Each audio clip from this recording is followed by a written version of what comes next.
Hello friends, welcome to Mita's রান্নাঘর। সবাইকে মকর সংক্রান্তির অনেক অনেক শুভেচ্ছা।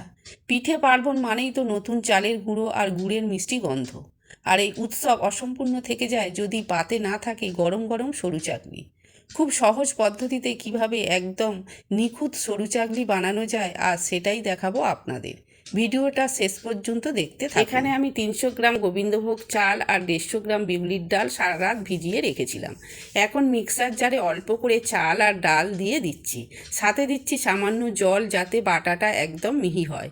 এবার এটাকে খুব ভালো করে ব্লেন্ড করে একটা স্মুথ বানিয়ে নেব।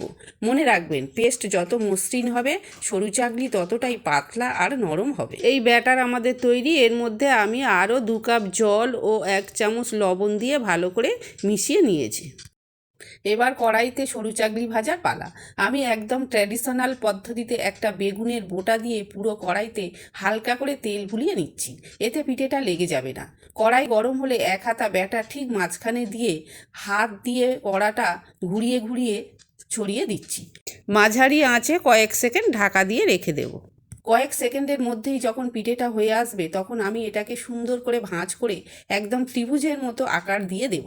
দেখুন কত সহজে তৈরি হয়ে গেল আমাদের ধপধপে সাদা আর নরম সরু চাকলি পিঠা। তৈরি আমাদের নরম তুলতুলে সরু চাকলি পিঠে। নলেন গুড়ের সাথে এই পিঠে মকর সংক্রান্তির আনন্দ আরও বাড়িয়ে দেবে। রেসিপিটি ভালো লাগলে লাইক এবং সাবস্ক্রাইব করতে ভুলবেন না। সবাইকে জানাই পৌষ পার্বণে অনেক শুভেচ্ছা। দেখা হচ্ছে পরের ভিডিওতে।